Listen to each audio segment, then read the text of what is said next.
Hey everyone, how's it going? It's Anthony Cosenza with the Orange and Black Insider, your Bengals fan podcast. We are so happy to be with you once again this week because we are just over a week away from the NFL draft. We do have a bit of an announcement. We'll get to that in just a little bit. Lot to cover tonight. We're going to do some fan questions obviously have come our way. We're going to try and get to those at the end of the show like we normally do.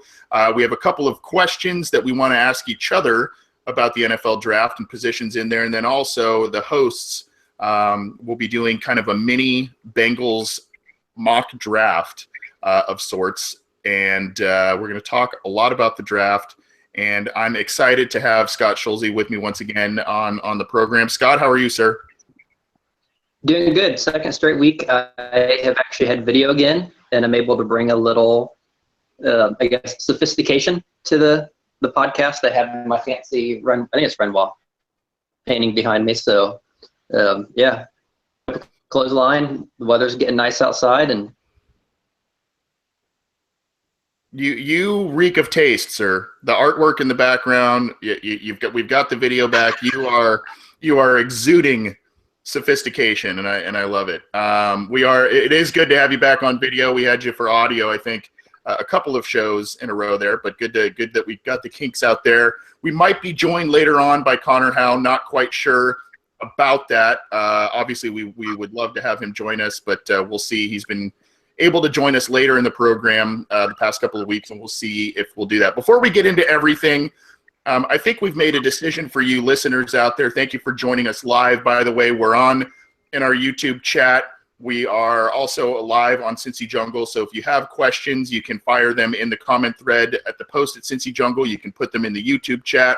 You can get to us on Twitter at BengalsOBI. We've already got a couple queued up. We're going to try and get maybe a couple more as the show goes on. So let us know if you got a question and you want us to give you our valued, I guess, insight, and we'll get to those. But just a quick announcement regarding next week's show, because obviously next week is the NFL draft. It starts Thursday and goes through Saturday. I think what we've decided we're going to do, instead of doing an additional show Wednesday and then maybe doing something else, I think what we're going to do, and we've had a couple of listeners tell us that they'd like to see that, is Thursday night, we're going to start shortly after the first round begins of the draft. And I think we're going to do a live show there, talk about the picks that are going, and then obviously go through when the Bengals pick at number 9 and talk about that pick. And that'll kind of be our show. We want to make that interactive with the fans as well and the listeners that tune in. So I believe next week, probably around the usual time, that 8:30 Eastern, I believe, is right around when the draft should be really getting into full swing. So I think we're going to do a live show then and talk about the Bengals pick, get listener reactions, and obviously we'll break down the pick. We might bring in a guest to talk about it. We'll see. But I think that's going to be what we'll do next week as opposed to the normal Wednesday show. So keep that in mind, and hopefully you can join us. Obviously, the NFL draft is exciting, and it's particularly exciting for the Bengals this year, given the high picks they have and the amount of picks, 11 total so far in the draft. So that being said, let's just jump right in, Scott. A lot of different mock drafts have come out for the NFL, for the Bengals, that sort of thing.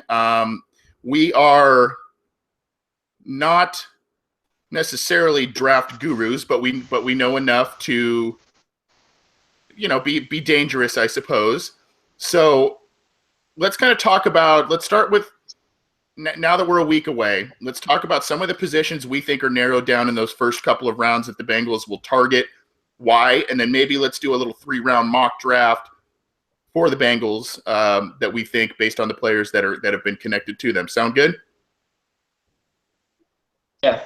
Oh, if I disappear, it's not that Ohio blew up or anything, but I think I'm on the far end of my Wi-Fi connection. So if I vanish, I shall return.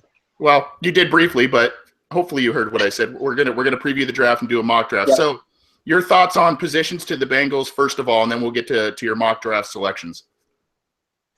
I think without a doubt, all indications seem to be some sort of edge rusher somewhere along the lines. I know a lot of folks It's very, very mixed. I mean, obviously, people would like to have them target one in the first round if you could, because that way you kind of get your pick of the litter. The problem is it's so deep that you have to ask, well, is the value really there? Is someone, other than the kid from Texas A&M, are they really worth that pick? And if they don't take a guy number 9 overall, I assume somewhere in there they are going to take an edge rusher. They seem to have brought a lot of them in to Cincinnati. And even though we don't know which one they're going to draft, and they may not even draft a guy they brought in, I think at the end of the day, they have shown enough interest that they are going to draft somebody probably in the first few rounds. And I think the fact that they traded for the kid from Jacksonville kind of says that, yes, we recognize we do need help in that position. At the absolute worst, we're going to have him. At the best, we're going to have, who knows, be it a Taco Charlton, Tim Williams, Derek Barnett, somebody. So I think that's probably the first thing. It's very interesting, the running backs they've brought in, because you look at Jeremy Hill being kind of has that 1 year left. You don't know what you have with Bernard. They seem kind of surprised that Burkhead left, which you surprised because they weren't really going to pay him a whole lot. So I think they're, as much as you can play your hand without really playing your hand, I think that they're showing that. So, I mean, in theory, you can pick pretty much one guy from every position. But I think we can probably be safe to say that in those first few rounds, you're probably getting a running back, probably getting an edge rusher, probably not getting an offensive lineman, despite what the fans may want. Yeah. So if you agree, am I crazy? No, I think there's a handful of positions that are in play. Unfortunately, one could argue that this year is a big year for the Bengals needing offensive line help, even though they used 2 top picks a couple of years ago on tackles who are pegged to be their starting left and right tackles this year. They've struggled since when they've been on the field, but be that as it may, they're going to start. And you lose Zeitler, you lose Whitworth, and you kind of say, okay, well, they need offensive line help. Unfortunately, this class is not the strongest class for offensive linemen, and especially tackle. You could say, Cam Robinson, that could be a top 10 guy, and he's maybe the top guy in the draft, but there's a lot of questions there. So I agree with you. I don't know if offensive line is in play high. I think they might go interior linemen more in the middle rounds, maybe a swing guard center, swing guard tackle. I agree with you, though. I think if you look at the top positions that should be not only available, but that they want to target are probably going to be wide receiver, linebacker, edge rusher, tight end, and running back. I think those are maybe the 5 guys within those 5 positions in the first 3 rounds that the team is looking at. And as you look at the mock drafts, whether it's from Joe Goodberry, Mel Kiper, or the writers at Cincy Jungle, we've put together mocks that that there's a lot of common names that seem to be linked to the Bengals at those positions, and it depends on the round and how people see that they fit. Everybody seems to have their taste in certain players. There are guys that there are a lot of people that think that a lot of players from 9 to about 20 overall are kind of the same type of talent. And then there are those who kind of say that there's some very polarizing players in this draft, be it on-field talent, off-field problems, that sort of thing. So do you agree with the sentiment that the Bengals, if they were at 9 or if they were at 15 or 16, they might be getting similar value regardless? I would have to totally agree, which I think is one of the most frustrating things about this draft, is that the level of the blue chip players seems to drop pretty quickly once you get to about the 5th or 6th pick. And the problem is the next tier, or the guys who are like the upper tier, absolute need for the Bengals. So I think that's kind of one of the frustrating things, is that most other years, being number 9, you'd feel pretty confident, hey, we're going to get a pretty good guy. But if you look at this year, it's just like, you'd prefer to trade down. The problem is there's no trade up, because that usually means a quarterback or some sort of elite player that you can't get later, and that just doesn't seem to be the case. So they're kind of stuck in a position where probably no one's going to want to trade up with them. Kind of the last time they had number 9, when they drafted Keith Rivers, no one wanted to trade up. to that 9 spot. So you're left making a pick, and the guy they could have got that year at 9 was comparable to what they could have gotten at 15 or 20. You kind of see that this year. I mean, some of the guys we've talked about at 9, guys like Reuben Foster or Mike Williams or Corey Davis, are guys that you see in some mocks drop to 15 or lower, either because of injury concerns or other guys moving ahead of them. So yeah, it's one of those things where there's a grouping of 10, 20 guys who are all kind of the same. You get your pick of them, but at that point you'd prefer to get the best value, and the best value is just kind of moving to the bottom of that and just getting whichever one's left over, because it means you're getting additional picks or something. And yeah, it's just an unfortunate, unless someone falls unexpectedly, kind of like Laramie Tinsel did last year. So if we get something crazy like that, let's say Garrett has a picture of him, with drugs or something right as the draft starts, that would be a good chance to be at number 9. But barring anything crazy like that, it's going to be a great year to have that 9 pick. Yeah, note to the rookie prospects: no Instagram pics of you wearing a gas mask this year, please. That'll hurt you. Like you said, we'll be talking about running back in just a little bit here. Like offensive line, quarterback is kind of a weak class this year as well. And that is kind of a bummer for the Bengals at 9, because usually those teams maybe in the low teens, middle of the first round would want to leapfrog and get up there and want to, give out some higher picks. And that could benefit the Bengals if they're wanting to move back and even collect more picks. That might not be the case. This will go into our mock draft now. This one's tough to figure out because, you mentioned Laramie Tunsil last year. A guy like that who could be falling, that was once pegged to the Bengals at number 9 is Reuben Foster, a guy who had shoulder surgery. Then he had a weird blow up at the combine and was sent home. And now there's reports that his shoulder hasn't currently healed. And there's not really a true timetable as to when that's going to come, when he's going to come around from that. Probably should still be able to play as a rookie, I would think. But that's going to hurt his stock, and it's going to be interesting to see if he falls out of the top 10, even out of the first round. There's some rumors of that happening. So that being said, Scott, I mean, let's kind of do a rough 3-round mock draft based on the positions we see. Last year, I got to pat myself on the back a little bit. When I did a mock draft for Cincy Jungle, I did select William Jackson and Tyler Boyd for the Bengals, but I did that in rounds 2 and 3, not round 1, 1 and 2, I should say. So I was a little accurate last year, just a round off on those guys. I doubt I'll be as accurate this year, but think the Bengals in terms of player and position. What do you see them doing in the first 3 rounds this year? I'd say if I were to, put on my guessing hat is probably the best way to say it. With all the names they've thrown out, since they tend to be a very big value team, I just can't see them drafting any of the defensive ends that high. I don't think they're going to go after Barnett. I don't think they'll go after Charlton or McKinley or anyone. So I'm going to eliminate them. And I thought there was a very interesting interview with Duke Tobin's dad on Bengals.com, which I think was also aired on the radio. And he said one very interesting thing that I took away from that, that I think has stuck with his son, is the idea that they draft people from winning programs. A lot of the teams they draft kids from, whatever level it is, they have a lot of success. So to me, I think that means that someone like Barnett wouldn't be at number 9, because Tennessee hasn't been a big winning program. For whatever reason, they tend to prefer guys, the idea being, well, if your team was good, you were good. The edge rushers off the table. I also don't think they're going with Foster, despite their love of the Alabama program. I think they've probably enough by going after guys from big programs who are surrounded by talent, where you're not really seeing that guy's talent, and plus with the injury concerns.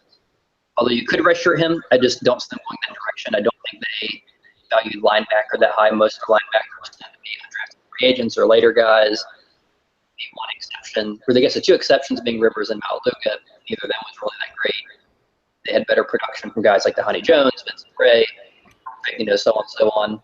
So that being said, I think that leaves them, as far as the best value, one of the two wide receivers, either Davis from Western Michigan or Mike Williams from Clemson. And we can go 2 weeks ago, I just said Mike Williams hands down. Since then, I've watched a lot more video of Davis, and the more I watch him, the more I'm impressed with him. He has strong hands. He catches the ball with his hands. He gets great separation, which is one thing Williams doesn't do as well. Williams just basically overpowers people and gets all the jump balls because he has an insane jump radius and can beat you one-on-one when the ball is right there. So I think when it's all said and done, I'm just going to say, because he's a guy I have really become more interested in as a prospect, is Davis, the wide receiver, round 1. And I know they just drafted Boyd last year. They just drafted Brandon LaFell, but I think based on the value, based on who falls to them, I'm going to say Davis, the wide receiver, in the first round. The second round, I'd love to say Joe Mixon. I'm a huge fan of this podcast. I'm a huge fan of him. I don't think he's going to be there at their second round pick. So I think they missed out on him, so I'm thinking at the second round pick, they're probably going to draft. As much as I'd love to go a different position, I'm going to say someone like Dalvin Cook fall. It's going to be someone like that someone who shouldn't fall, but you just, for whatever reason, didn't expect him to be there and he falls to them. So I'm going to say either someone like him or Kamara, someone who can possibly play all 3 downs, but can catch and run. So I would say Chris Davis, first round, Dalvin Cook, second, or not Chris, sorry, whatever his name is. Davis, Corey first Davis. round. Corey Davis. Second round, I'm going to say either Kamara or Dalvin Cook. And then third round, I'm not sure. Whoever, since it's such a deep class, I'm going to say one of those guys that falls to him, either probably one of those small school kids, like either the kid from Youngstown State or the kid from Ohio, Basham or someone like that. Someone who a lot of fans are like, oh yeah, I've heard of him. So that's my 3. I'd be very interested next week to see that I get all 3 wrong. But as of right now, I'll just say Davis, Cook, and then one of the depth of edge rusher players if I were to pick 3 right now. Okay.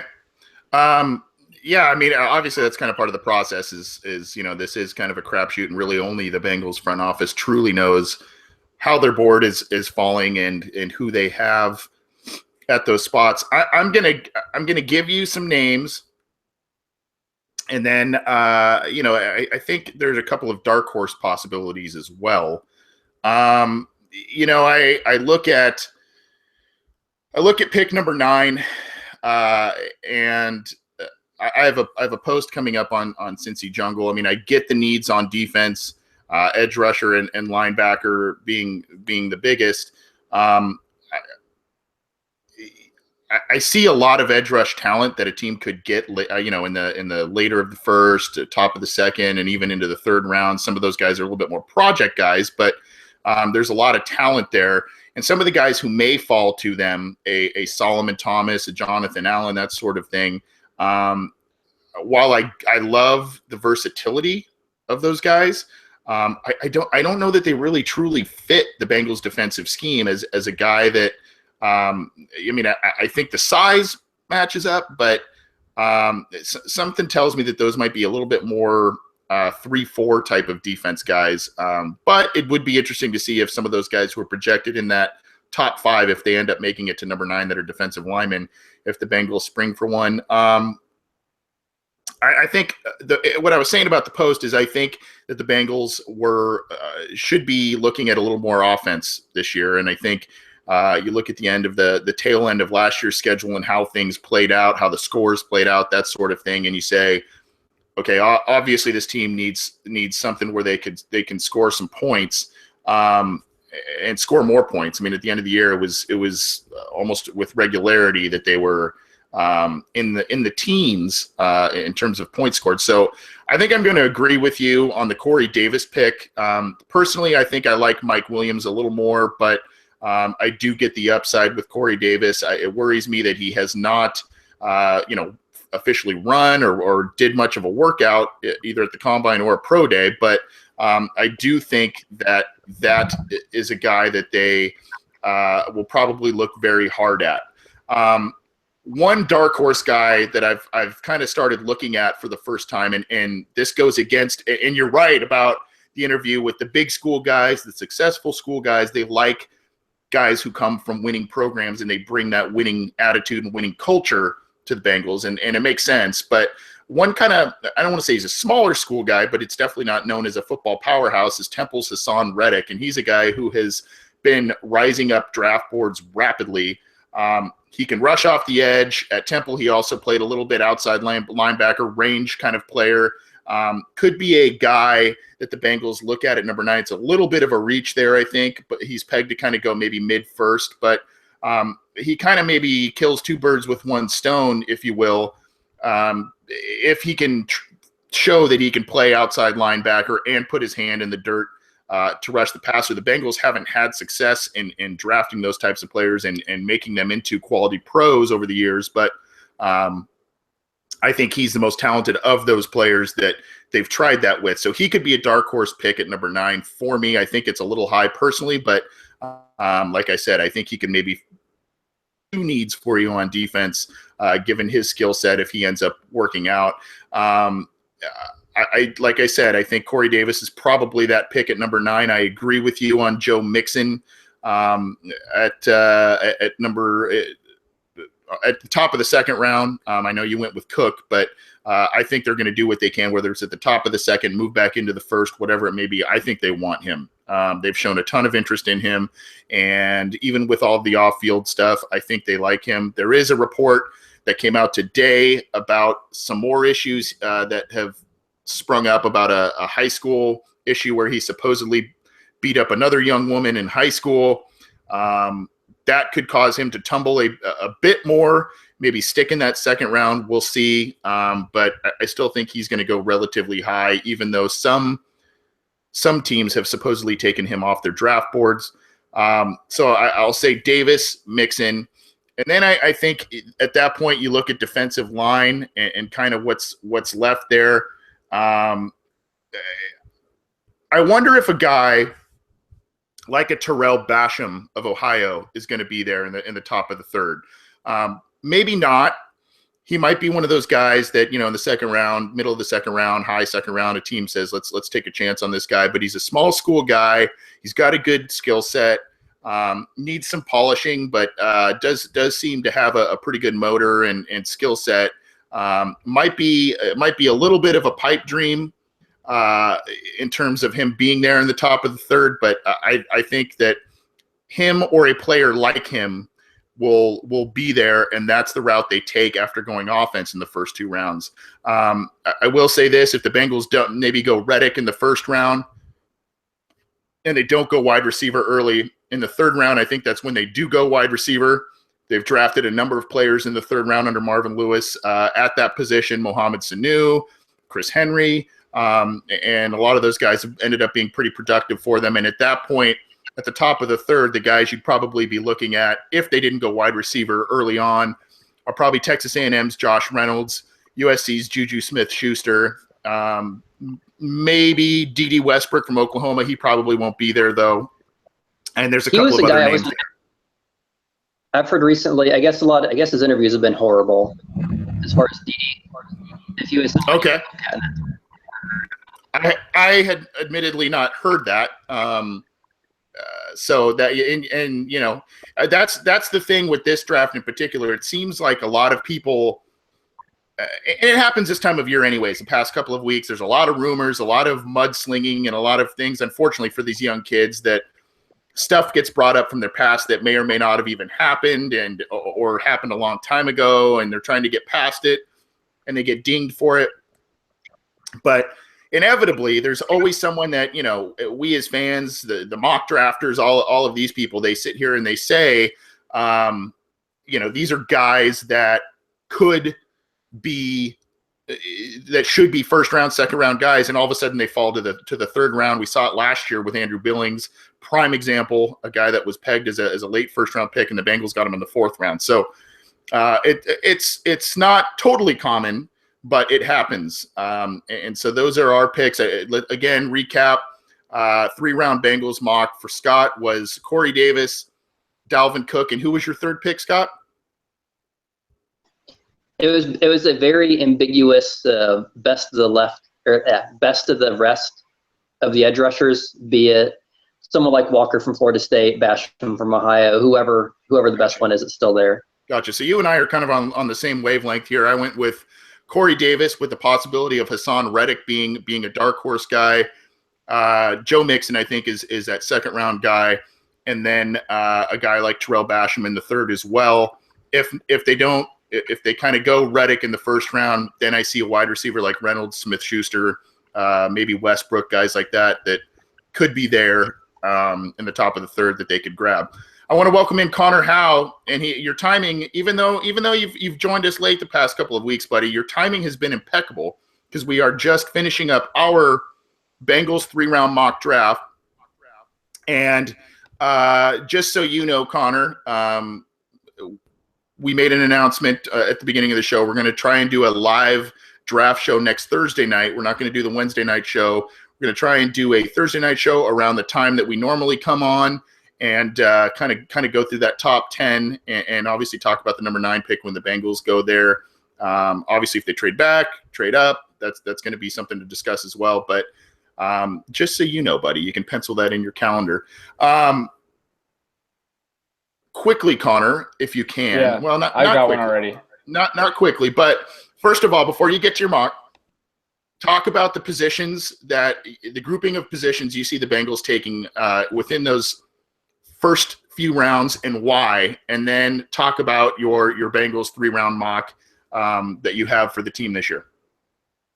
Okay, well, I think that what Paul Gunther said earlier this offseason at some point about how the team is going to probably or I don't know if he made a specific statement directly talking about it, but he basically insinuated that the Bengals were going to take multiple defensive ends within the first few rounds. So I would guess they're going to take multiple defensive ends within the first 4 rounds. That's the biggest takeaway I have. I encourage everyone who's watching or who listens to go check out Andy Benoit on Twitter. He's one of my, I said it last week, he's one of my favorite draft people. Today he just he'll do this thing where he watches a team's film and then he'll just rally off a series of tweets about whatever's happening with that team in his opinion. And he again doubled down that he thinks the defensive end position is the biggest position of importance for the Bengals. He also said that he believes receiver, contrary to popular opinion with Bengals fans, which I also agree with, that I agree hit with his opinion, not the popular belief, that receiver, while it's a popular position, might be more a position of importance in terms of depth rather than the Bengals needing a guy to help at the top. So I understand the Corey Davis pick, but I also think that I don't know. The way I take a risk on a guy like Corey Davis. So I'll say defensive end. I think like additional depth at certain positions, receiver, linebacker would be nice. Another tackle at some point will be nice, but like, is that top round talent? Probably not. Running back could probably go high. I don't know. I think it could also go low. But I think the only thing I really feel like I know is that the Bengals should, not will, take a defensive end at some point in the first 2 or 3 rounds. But as we've seen in years past, even when it's felt like defensive end is by far the biggest position of need, the Bengals completely take everyone by surprise, go elsewhere. They took Eifert in 2013 when no one thought that was going to happen. They took cornerbacks in 2014 and 2016.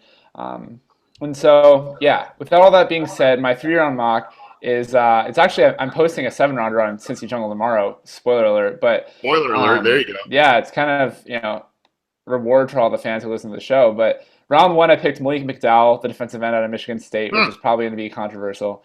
I took in round 2, which I don't know if the Bengals are going to take linebacker really high, but I think that if they do, they'll wait till the 2nd or 3rd round. They probably won't take Reuben Foster, and I picked Raekwon McMillan. Out of Ohio State. They visited him. I don't put a ton of stock into the pre-draft visits, but they talked to him twice, and he, I don't know, the whole Ray Maluga being a 2nd-rounder thing, whenever that happened, it seems like it just kind of makes sense for the Bengals. He's a guy that kind of fits what they're looking in the position, and that could help. And then round 3, it's kind of like you, or at least Scott. with the whole best of the rest thing. But I took another defensive end. I took Jordan Willis out of Kansas State. He just kind of doubling down on the whole Paul Guenther talking about defensive ends and also how they aren't necessarily holding to that standard of tall, long defensive ends, but also they could potentially work in a guy like Chris Smith, who they just traded for, or Jordan Willis, if they drafted him. So you went defense first 3 picks, correct? Yeah, which also doesn't really happen a lot. Is worth mentioning. They went offense, in the first 3, and I think it was the year they took Oboihi and Fisher. They also took, I think, Croft in round 3, or an offensive player. But aside from that, it's Dawson, maybe. Yeah, aside from that, it's been 2 of one, then 1 of the other in like almost every single draft. So I don't know. I don't think it's going to be all defense, but I think it's just the way the board fell in this mock draft that I did. If I did one that was just me picking names from each round that I like, it'd be different. Yeah. So you went Malik McDowell, Raekwon McMillan, and the 3rd pick again was Jordan Willis. Jordan. Okay. So you don't think then that the addition of Wallace Gilberry, the rare, semi-rare trade the Bengals made for I don't think either one of those things really mean anything now. Okay. Fair enough. And like we said, that edge rusher is a need for the Bengals, and I think in some capacity, whether it's 3rd round or 1st round or what have you, all 3 of us have the Bengals taking some sort of an edge rushing talent in our mock drafts. A couple of comments in the chat room. There is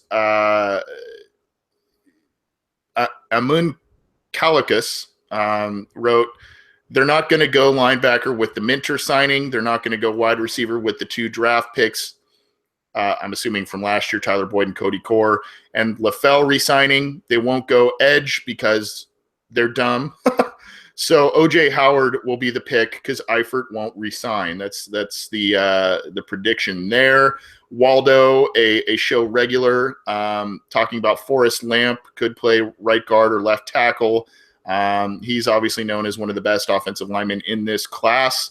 And there's a couple of other people who need to get Corey Davis. Waldo also asks, and this is a good segue into our next topic. But before we get to there, Waldo asked, does anybody like Curtis Samuel, the wide receiver running back out of Ohio State?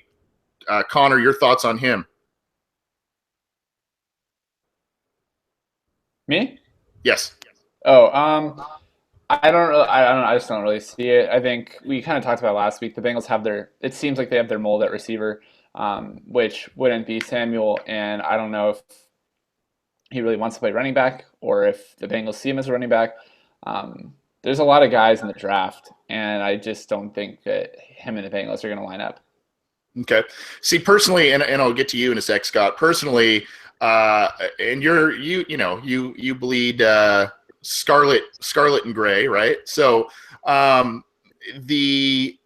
personally with Curtis Samuel, if Hugh Jackson was still the Bengals offensive coordinator, where he's creative, he was really an Andrew Hawkins guy.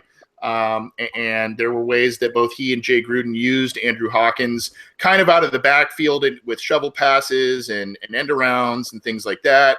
They used him in little short routes, yards after the catch plays. That would be something I could see where Curtis Samuel makes sense. Unfortunately, at least from what we saw last year with Ken Zampese, the creativity isn't as high with him as it is with Hugh Jackson. So that's why I don't know if Curtis Samuel would be a pick for the Bengals. Maybe if Hugh Jackson was there and could bang the table a little bit for a guy that can bring some athleticism, some speed, and they can do some different things with him, I think maybe then he could be a pick. That's me personally.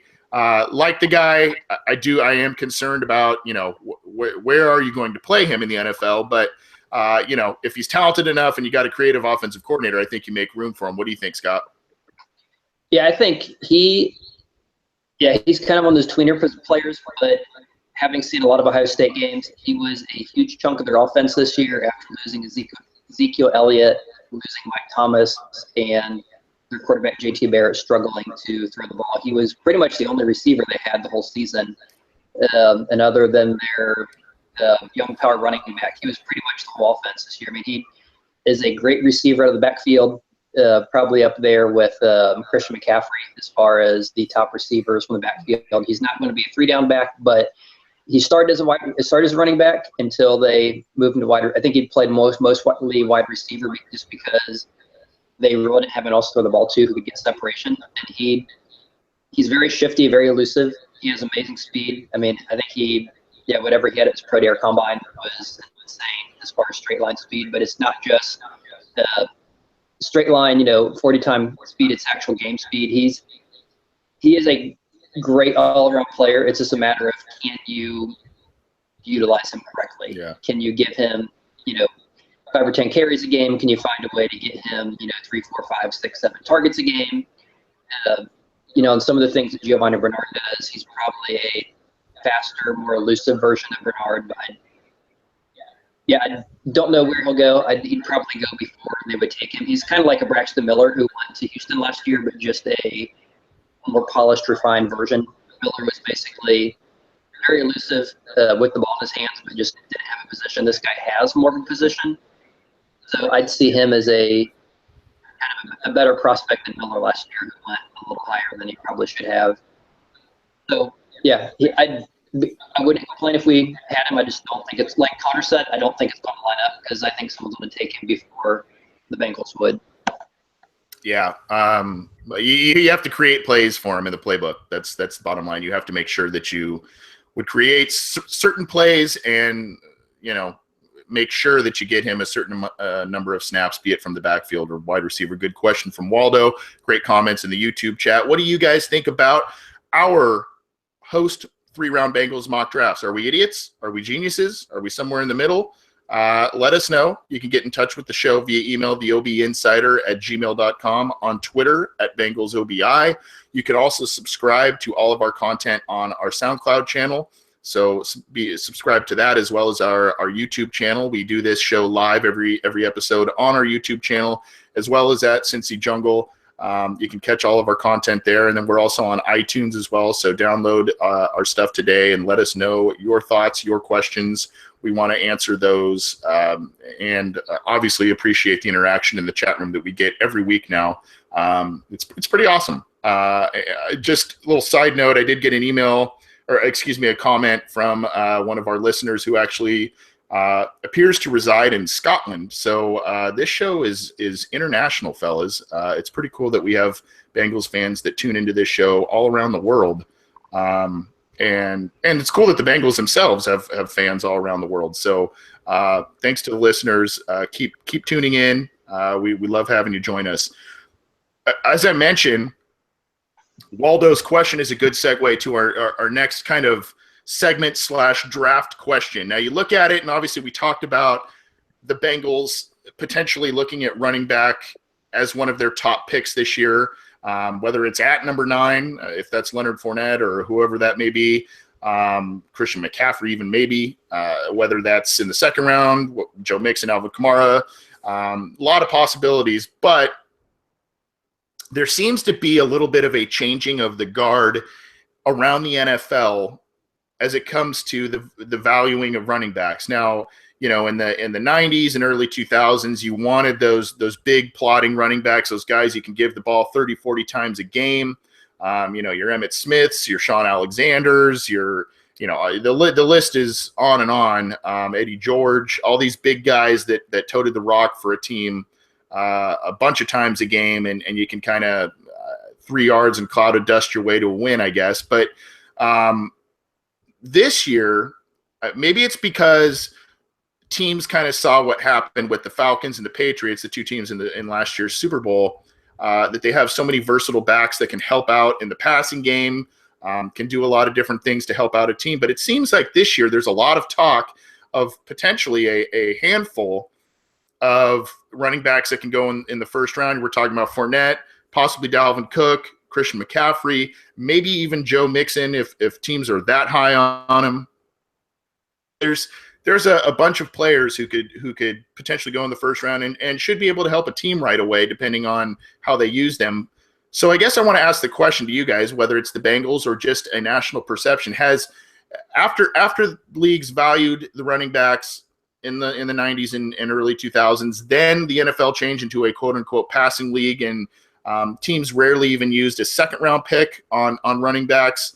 If you remember, Giovanni Bernard in 2012 was the first running back off the board that year in the second round. So now it appears that there's a lot of talk about the running back position kind of being in vogue again. So Scott, I'll start with you. I guess the question to you is this the NFL kind of changing its stripes again and saying, we like these versatile running backs, we value the position once again?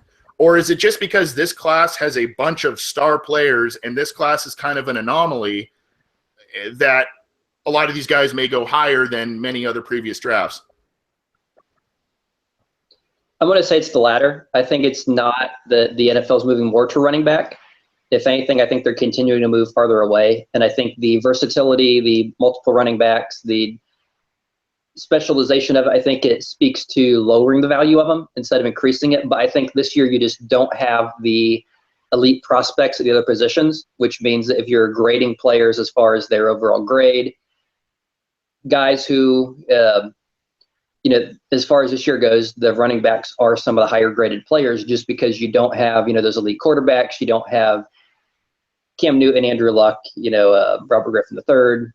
You don't have the top quarterbacks up there. You don't have a whole lot of cornerbacks up there. We've already talked about offensive line. You don't have that up there. Probably no offensive lineman's going to go in the top 15. There's no left tackle up there. You don't have the run on those positions. Even some of their positions, you don't have a lot of big defensive tackles. And even edge rusher outside of Myles Garrett, you have a lot of questions. So I think the positions teams would prefer to go, you just don't have that those quality blue chip guys up there, which is why you're seeing so many safeties going high, which is a position that I think the NFL doesn't value as much unless they can cover, because you don't have as many guys running, so you don't need that big, David Fulcher kind of big guy up front. But you have multiple safeties possibly going in the first 10 picks. You have a whole bunch of running backs going high, and it's because there's just not, at least from my perspective, it's because you don't have the positions that folks want. Yeah, and this, aside from the first round talent, running back is one of the deepest positions in this draft regardless. You could be getting guys in those middle rounds that, in previous drafts might be second, third round picks, but maybe you get them in the fourth or fifth because this is a deep class and there's so many star players at the top of the draft at that position. Edge rusher is also very deep, even though, as you mentioned, there are questions at some of those positions.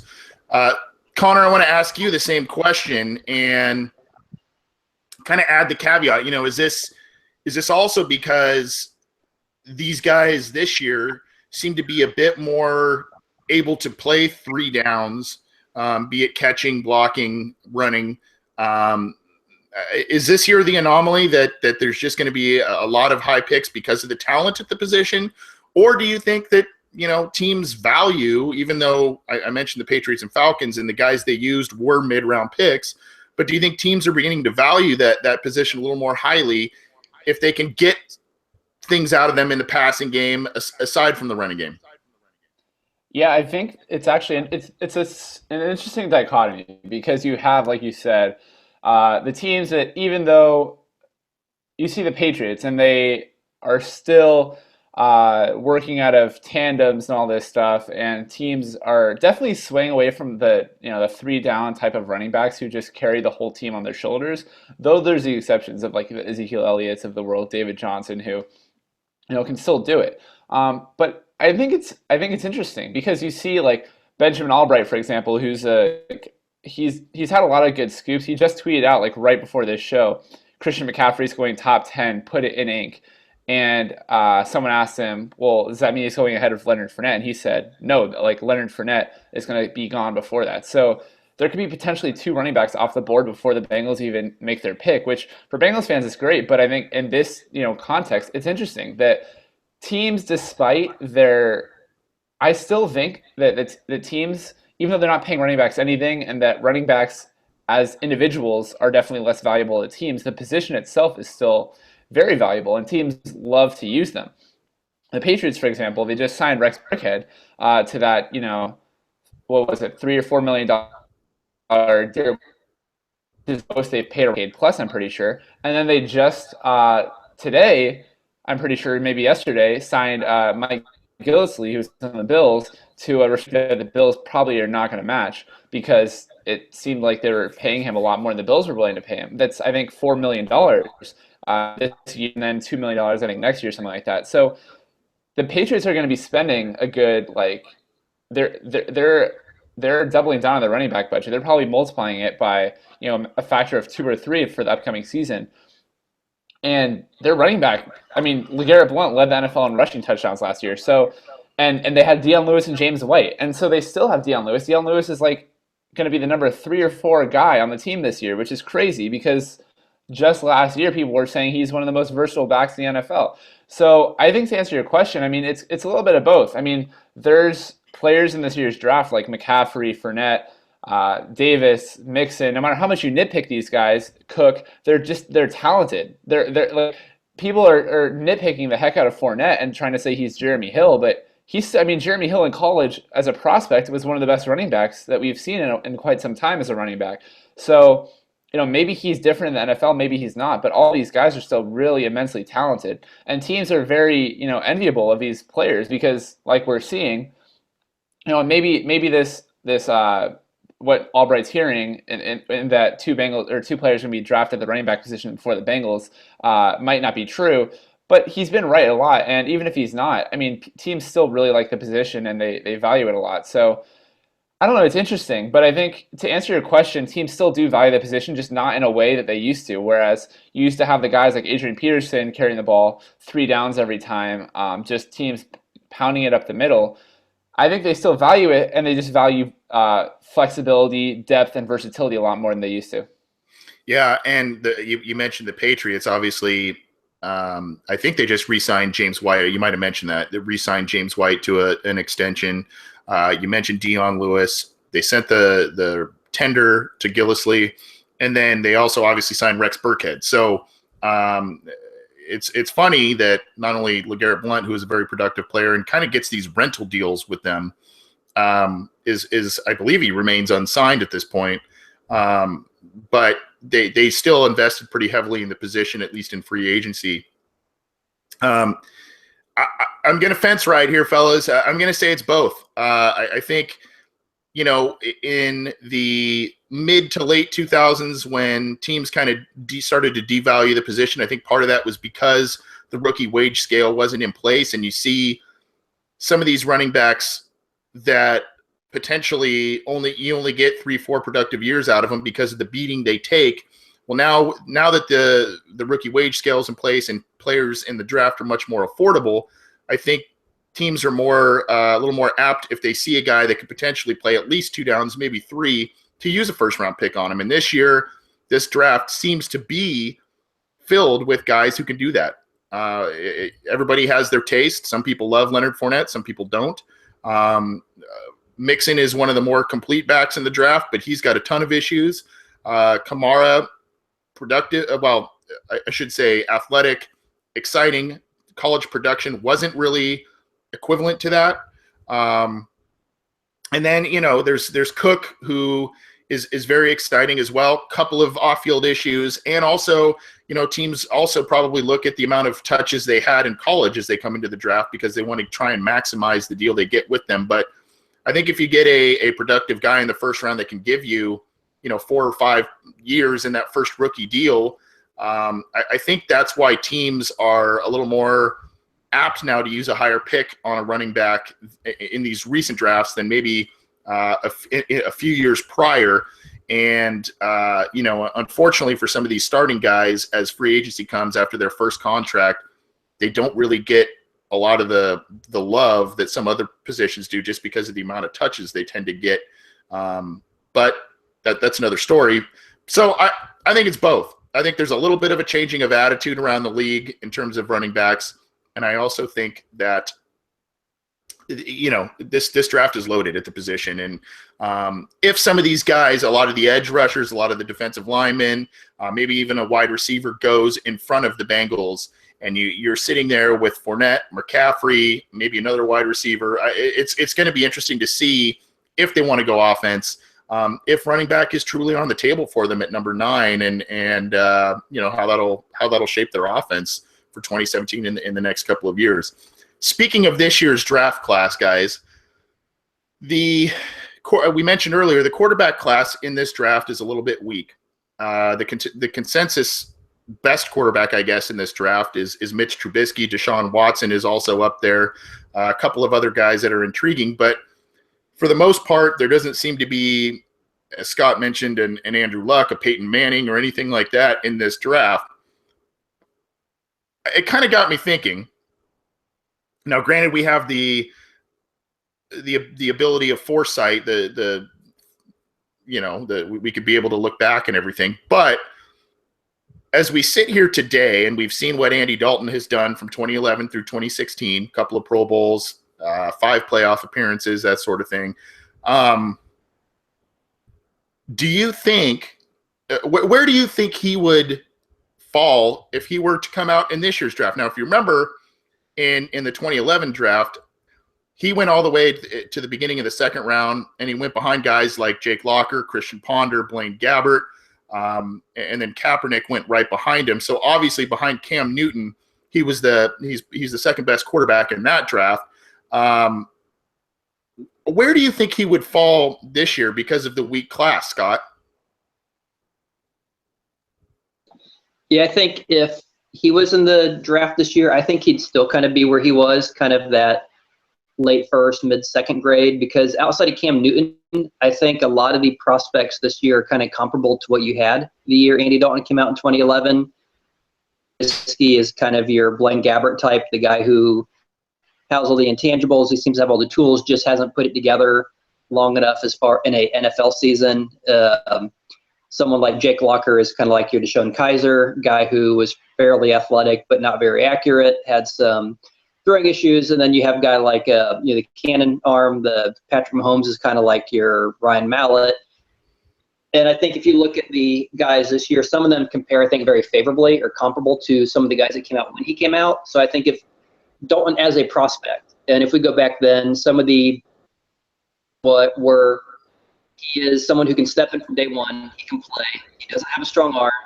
He seems more of a game manager with an upside of quarterback, maybe Chad Pennington. Sorry, not Peyton Manning.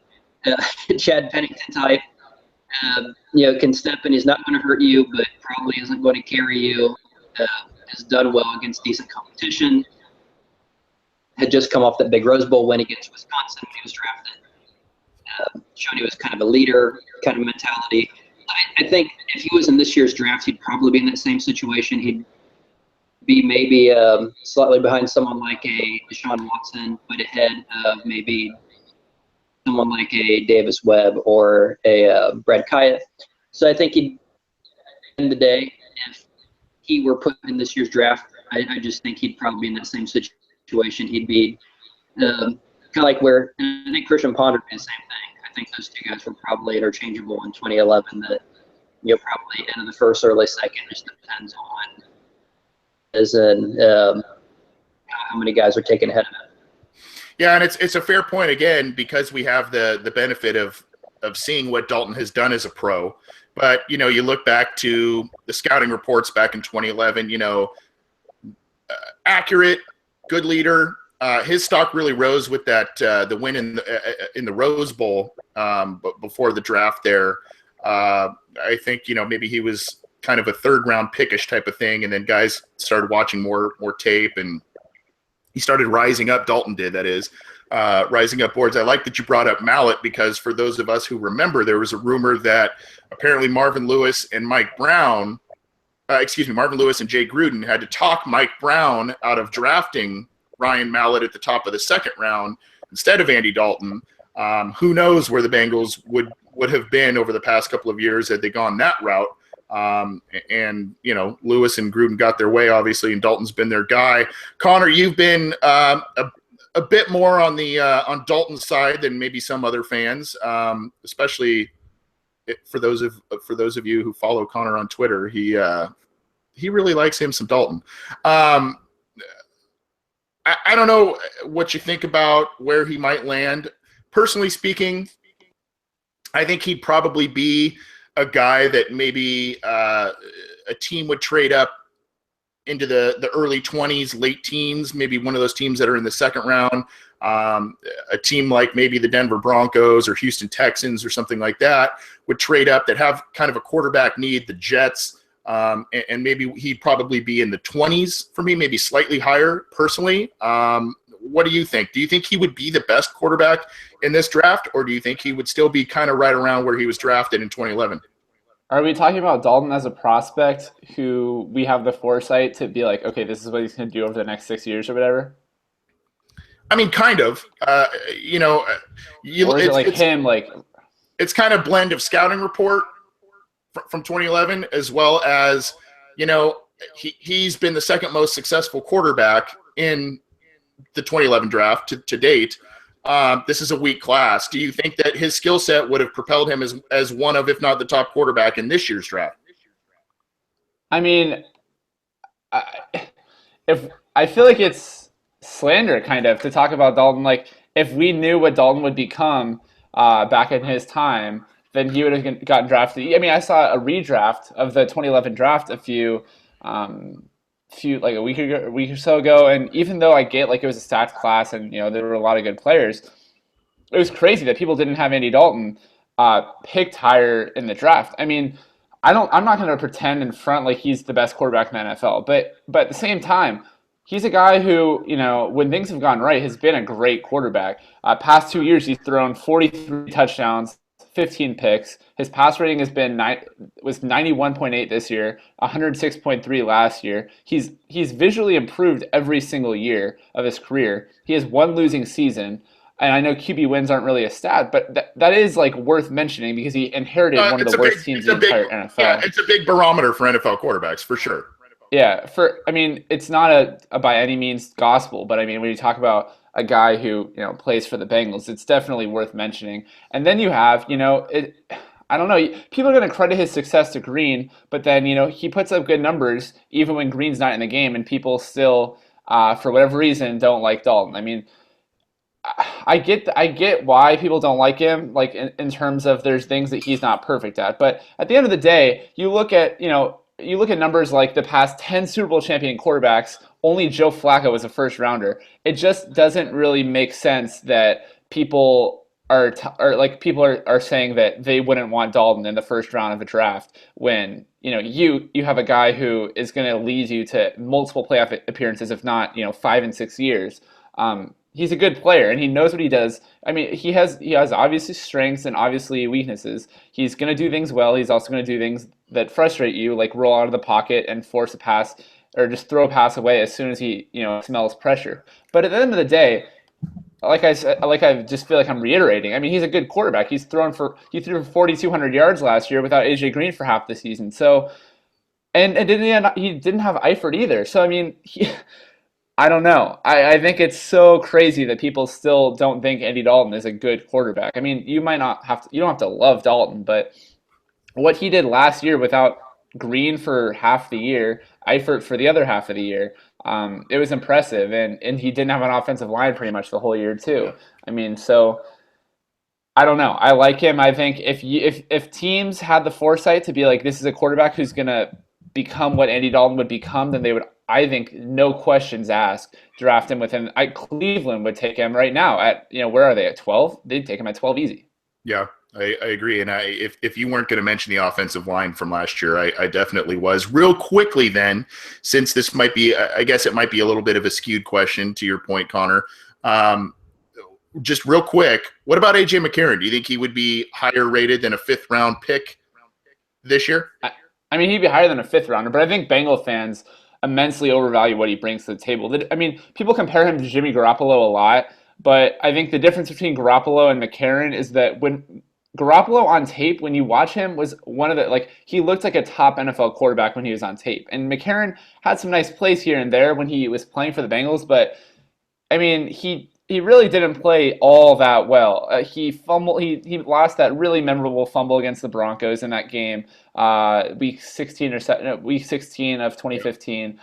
He played really bad in the playoff game against the Steelers, like really bad. He had a late touchdown pass, which kind of bailed out his reputation. But I mean, that was a bad performance by far, like by all standards in the playoff game. He had a couple of decent games, but again, like who were they against? The Niners, who were terrible that year, and I don't know, maybe a game or two more of decent play, but he played. He had a couple of nice games against some bad teams. Is he better than the fifth rounder? Yeah, he's probably like a third or fourth rounder, but I don't think he's going higher than the third round of this year's draft. That's what I would think too.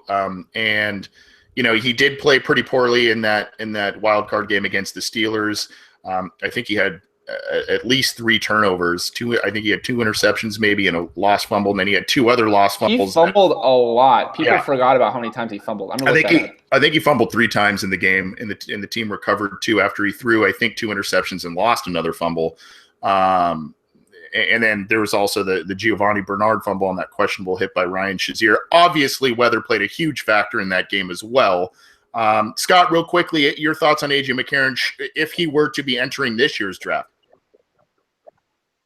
Yeah, I agree with everything you and Connor say. I think we tend to overvalue him because the thoughts of trading him away, and we're like, oh, if we trade him, we better get a first-round pick.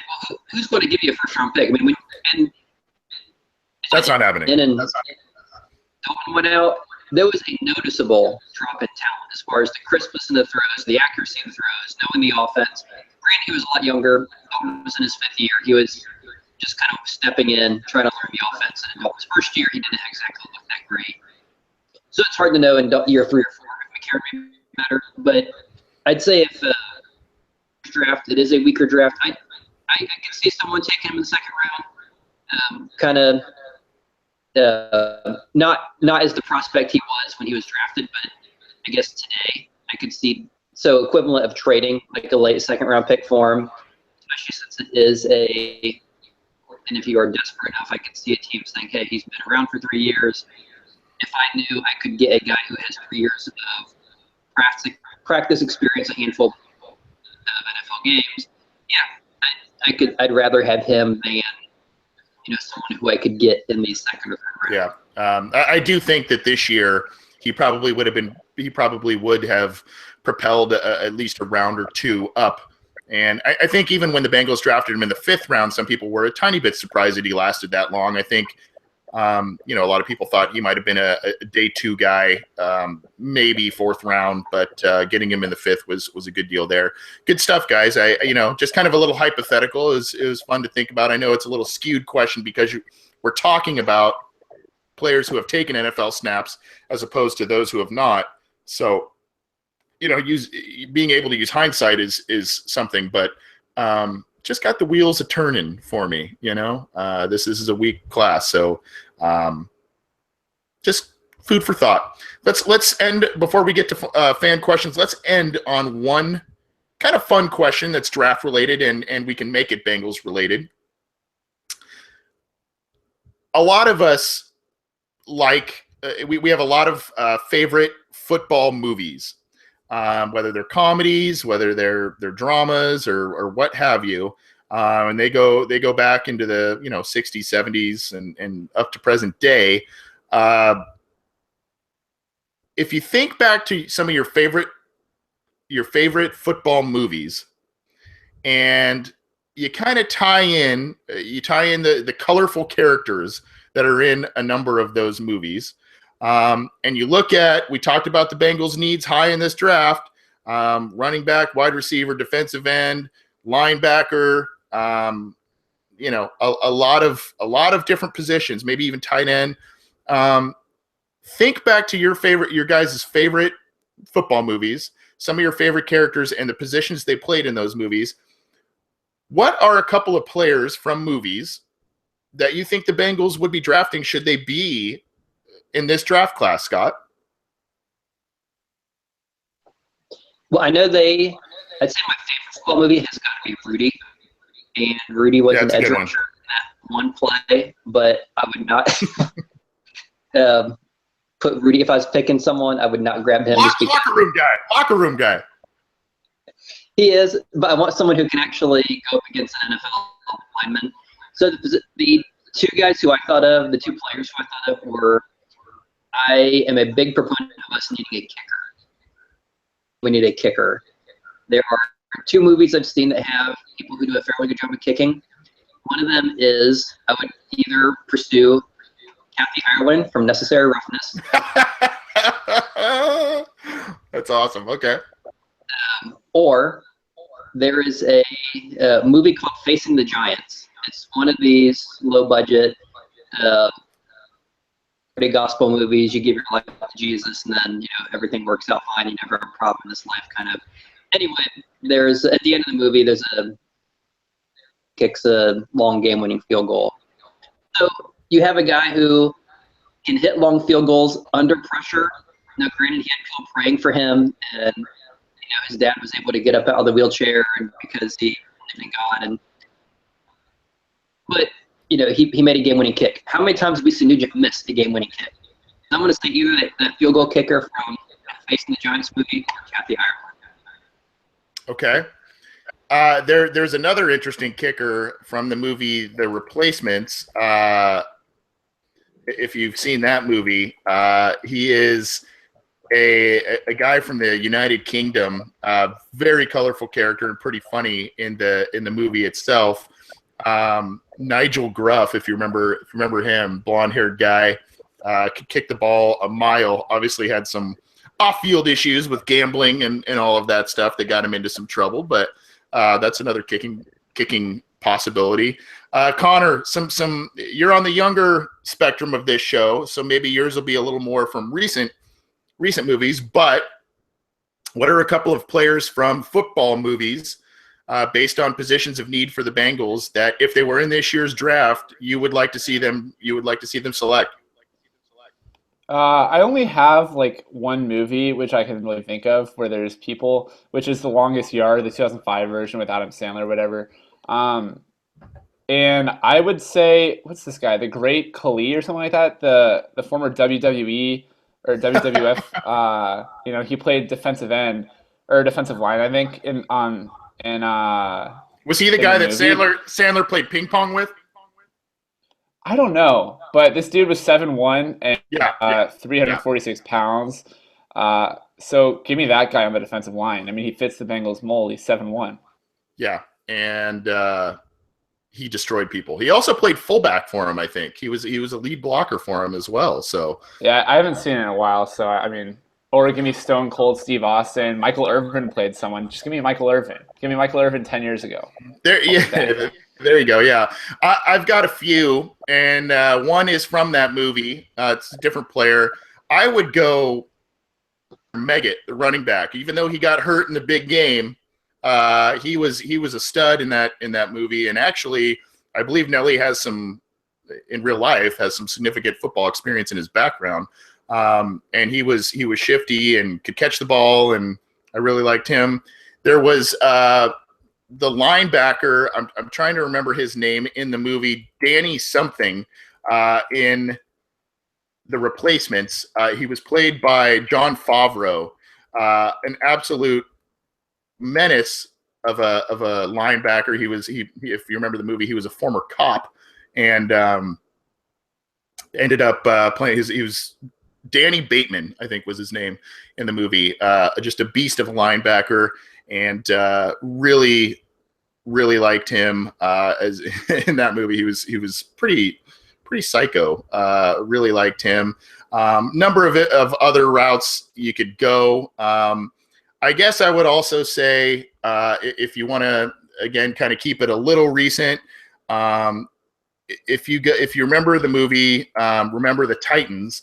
There was also another linebacker / kind of defensive end played by Ryan Hurst, and he plays a character called Jerry Bertier. Unfortunately, in the movie and in real life, that person not only was paralyzed, but then was later, I believe, killed in a drunk driving accident. But Jerry Bertier was a high school All-American and a stud as well. Julius Campbell, if you remember, the other guy on the other side was another stud. So Just a fun little question, obviously kind of tapping into pop culture as well as tying it into the Bengals and the NFL draft, as we're a week away from the festivities. So you can let us know, listeners, what you think about the past couple of topics we talked about. Where would Andy Dalton go in the draft? Where would A.J. McCarron go in this year's draft based on what you've seen from them so far and the talent in this year's draft?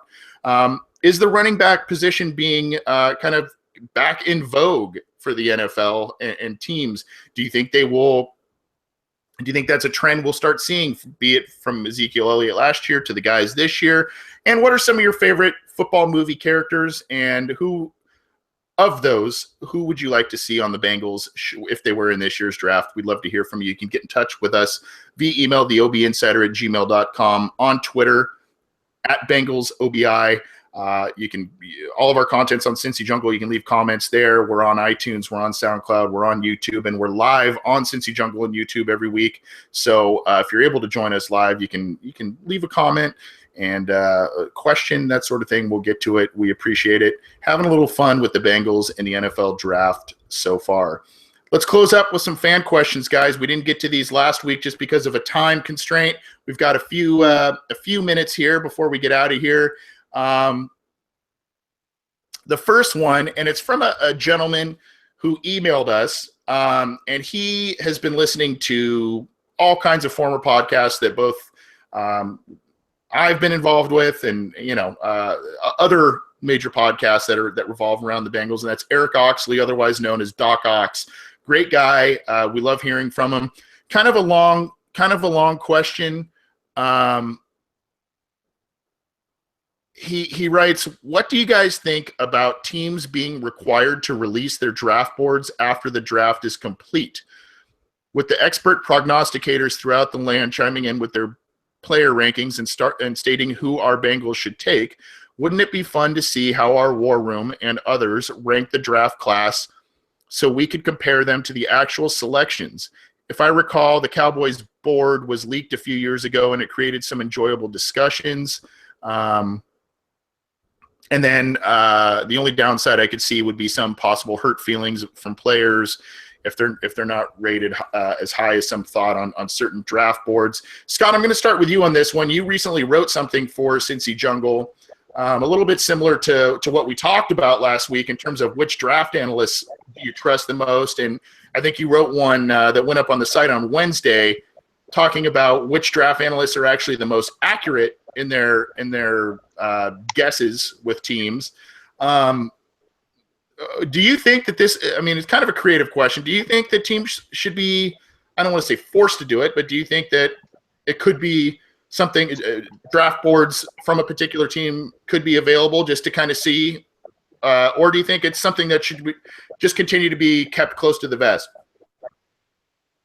As a fan, I'd love to see it. I think the fans, for the same reason fans love Hard Knocks, they would love something like this. Anything behind the scenes after the fact that kind of takes you through the process of, the scouting, kind of like what you see when they are evaluating who they're going to cut on Hard Knocks. So we're, this guy, we're going after that guy. This guy, we're looking to see this or that from him. This guy's not panning out in practice. This guy needs to do this better. Yeah, that'd be awesome. When you're sitting in where the scouts and the GM, if we had a GM, but assuming we did, and the scouts and the coaches all have their meetings and they're talking about the different players they've met and the evaluations and how they're ranking them, then kind of following them on draft day. I mean, I think many fans would love to see something like that. That being said, I don't know if that's something that would happen. And the reason I say that is a lot of fans or a lot of teams like to keep that information kind of confidential. They don't want other teams knowing what they're thinking as far as strategies, because that's something that goes beyond just that 1 year of who we're cutting. It kind of goes into their core philosophy of what they believe, and then down the road, if they're looking at maybe pushing a player from another guy off the practice squad, it kind of gives you insights. Oh, this team was really looking at this guy. Let's not put him on the practice squad. Let's keep him because we don't want the Browns, whoever to take him from us. I think it'd be very hard for the league to convince teams to do that. And if they did, I'd assume that I could see the Patriots doing it, but I think they would give you a total BS board. Probably. And I think other teams would probably follow along. But as a fan, I would love to see it. I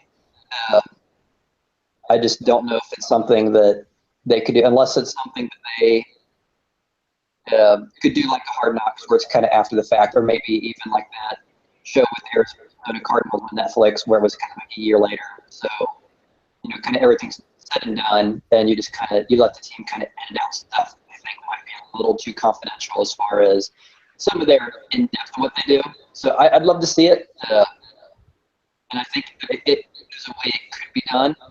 And the NFL likes money, so I could see them looking at it as another revenue stream, making a channel doing it. So I love the idea. Yeah, it's a very interesting idea. I think fans would eat it up. I think mock draft experts would also love to see that, and probably might even change, how they end up ranking players in the future. I just don't see it happening ever. I think it's part of the secrecy thing. I think a lot of teams have already kind of shied away from Hard Knocks. I mean, some teams just do it, and that's kind of what it is. And I think it's a great documentary, very cool for fans. I just think this is a little too burrowed deep in terms of I don't know if you want to say airing dirty laundry of teams and how they do things. There are a couple of people associated with teams. I think Dave Lapham, in terms of the Bengals, has a very strong pulse as to what the Bengals draft board looks like every year. And for what they do in the first round, I think Lapham's a pretty reliable source. Connor, your thoughts on if draft boards should be released? You dabble in the draft as well. Obviously, interesting thought.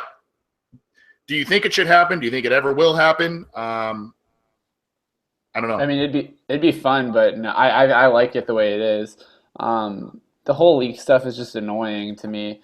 And I don't know, it's just the mock draft. I think part of what makes the draft so fun is watching, everyone's mock drafts just go to crap as soon as one pick is made. Blake Bortles goes off the board at 3 and 2 years ago or whatever it was, and everyone starts freaking out because he wasn't there in their mock draft 4.7 or whatever. Like, I don't know. It's like the whole teams want a competitive advantage.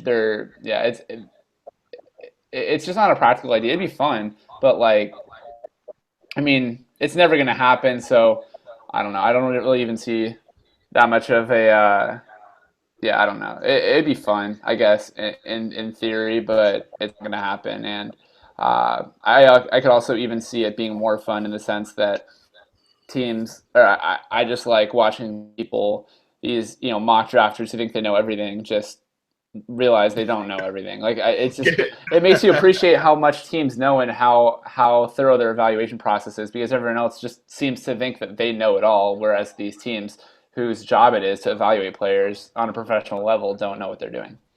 Yeah, and obviously, sometimes the mock drafters are more accurate than the teams. The teams rate guys higher and they end up whiffing on them, and the mock drafters are right on other players that they should have taken. But you're right.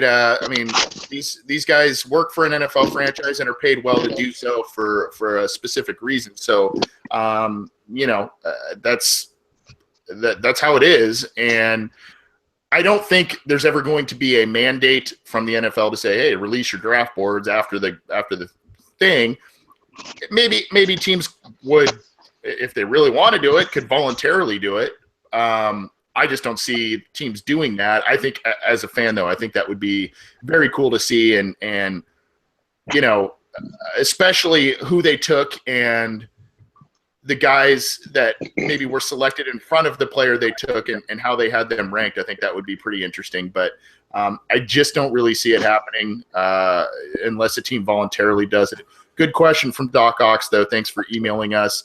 We had a question in the chat room from Aaron Siegel, and I kind of wanted to avoid this just because we're big on the draft this week, but there is yet more news about Adam Jones. And for those who don't know, There was some off-season workouts that are taking place at Paul Brown Stadium with Bengals players, and Adam Jones was there and volunteered to be interviewed by the media. And I guess it was Joe Daneman from local Fox News Cincinnati who asked him a question about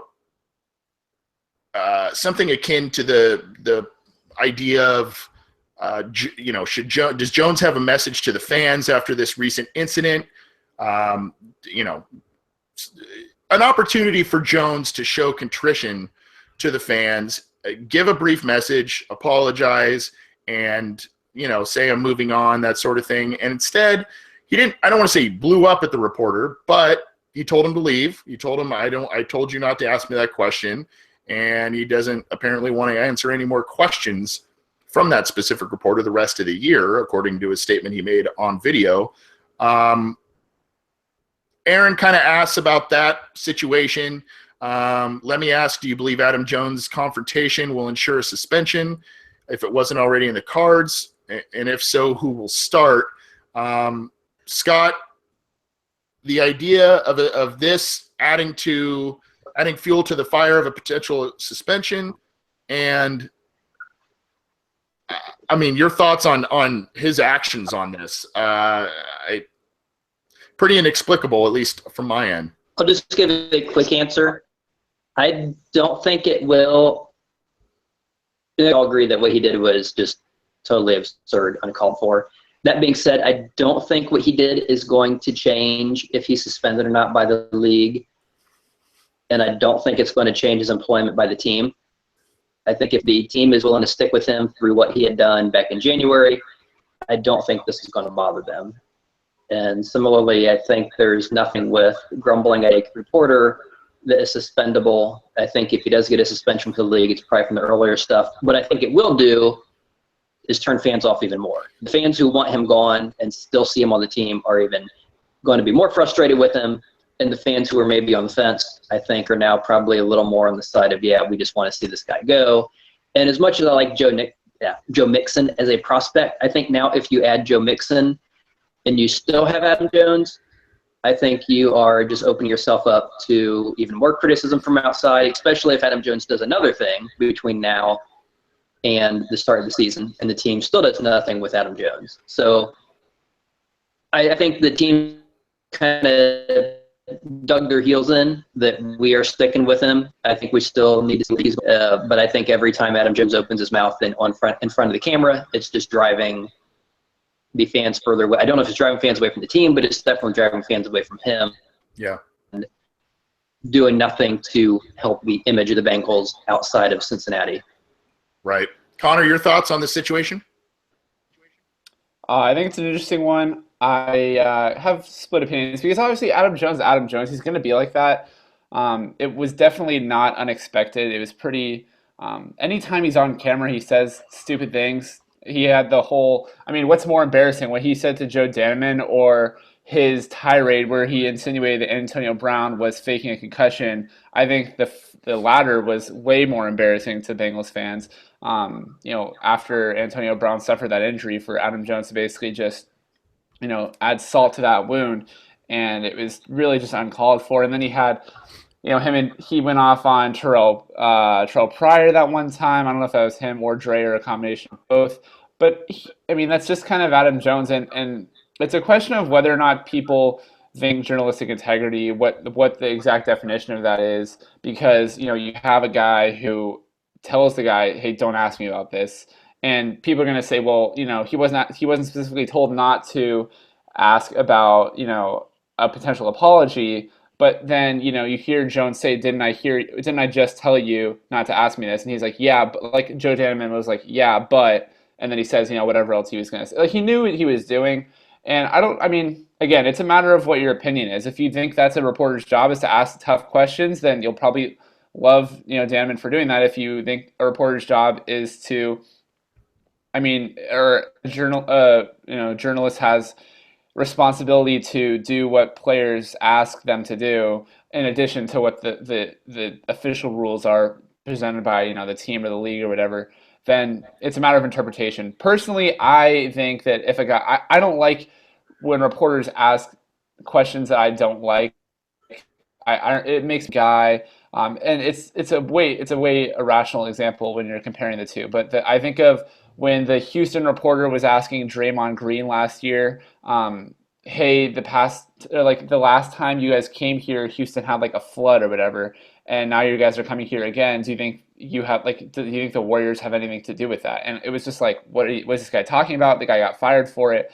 But it was just one of those things where there's so many interesting, relevant questions you could ask, and I don't know. It's just Jones has had every opportunity to make an apology. If he wanted to apologize, he didn't need a reporter to ask him. If he wanted to apologize, he could have just done it on Instagram, on Twitter, on the Bengals website. Like he has every means to do it. So I don't know. I don't buy the whole this is his only opportunity to apologize. It was dumb. And do I think that it has to do I think a suspension could be in the works for this? My answer is I don't know, because the NFL seems to be completely just they don't understand what they're doing with suspensions. I mean, we saw Vontaze Burfict get suspended for what 3 games, I think, for maybe it was 4 for his hit on Antonio Brown and quote unquote past history when guys like Aqib Talib make an intentional face masking penalty in the Super Bowl and then he has a self-inflicted gun wound. Guys like Johnny Manziel doesn't get offended or suspended. I know it's like, and then you have Sheldon Richardson who last year had he led police on a high-speed chase going 143 miles per hour in a car, had a 12-year-old in the back seat, and the car reeked of marijuana, and there was a loaded semi-automatic handgun in the back seat, and he got a 1-game suspension for that. So do I think Adam Jones yelling at a reporter is going to get him, is going to impact his chances of suspension, which, by the way, I don't even know if it happened or not. Do I think that impacts his chances? No. But, the NFL has done crazier things. So I don't know. All in all, I think that, personally, I can see both sides of the story. I think both people are at fault. The reporter could have just not asked him the question. Adam Jones, like I said, has had every chance to apologize if he wants to apologize, but he hasn't. And it has to do with a legal trial, or at least you could make the argument that Adam Jones doesn't say anything because it's, an impending trial or whatever. But then, it's also on Adam Jones. You can't not, get frustrated with the guy for blowing up at anyone anytime he seems to be talking to anyone. So yeah, I guess that's just my 2 cents. Yeah, I'm going to try and be a little brief. We're running short on time here, but in terms of the last question, if so, who will start? I think the team would give William Jackson III the nod as long as he's healthy. I think they really like him, and I think he's more athletic than Darqueze Dennard, and I think he would be a very athletic combination opposite of Dre Kirkpatrick if Jones were to miss some time. In terms of this specific instance, adding fuel to the fire of a potential suspension, I don't think this has anything to do with it. He didn't, I don't think he swore at Joe Daneman or anything like that. He didn't really yell at him. He just kind of is like, dude, I don't want to answer this. And told him to go away. So if you don't like the instance, I don't think that it adds to the suspension. I think it's the off-field stuff. I think it's the past history that would lead to a suspension, and obviously the verdict in this case with him that would lead to a suspension. And I agree with you, Connor, that obviously the NFL is very fickle when it comes to how they dole out suspensions, and some of them are very fair, some of them are very unfair. There's not really a code or a set of rules or guidelines for teams to for the league to suspend players based on certain instances. So that's kind of the thing. I'm going to go on a mini rant here. I agreed with a lot of what you said, Connor, and there's a lot of rationale with what you said in terms of, he supposedly told him not to ask the question, and he still asked it. I don't get why you don't want to answer that question. I don't understand. For sure. It's understandable. I don't understand why, and you alluded to the fact that Pac-Man has had a number of chances. All he's really done in terms of public statements since the incident is really thank the Bengals organization for giving him another chance, and he thanks Mike Brown and all of that. Great. it's not just the team that gets a black eye; it's the fan base, and this is a team that hasn't done the best job of reaching out to its fan base. It's done a better job in recent years, but not still outstanding in terms of fan outreach and whatnot.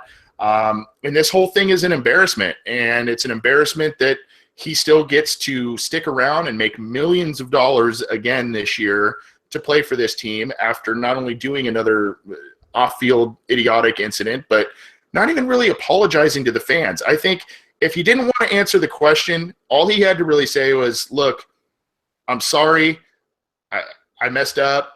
I'm doing things to correct it. It's in the process. I apologize to the fans, and that's all I really have to say about it. And then if he was pressed further, then you could understand maybe, hey, I just answered that. Let's move on. This is a guy who supposedly is in court-mandated anger management and is not showing that it's having a positive effect in terms of this kind of situation. And we can sit here and say, well, for the most part, he's kind of kept his nose relatively clean with the Bengals. Well, there's this incident. He punched a girl at a bar a few years back. There's the thing with Amari Cooper where he slammed his head to the turf a couple of years ago. You mentioned the thing with Antonio Brown. He's just a pot stirrer, whether it's kind of in fun with some of the things he does on Instagram and all of that, or whether it's intentional or unintentional, just really law breaking. He's just he doesn't get it, and it's a shame. He's got a family now. He's going into his mid-30s. You would think at this point he would just kind of say, look, I gotta calm down, and this is stuff I gotta stop doing. And it's not happening. And I get that he maybe didn't want to answer the question. There was a much more polite way to do that, or he could have given it a short, brief answer and let's move on. I at least from what I've seen, like you said, Connor, I don't think he has publicly apologized to the fans, at least, for embarrassing them with his actions. And maybe he doesn't feel he needs to, but and maybe some fans say, hey, he's a football player, who cares? But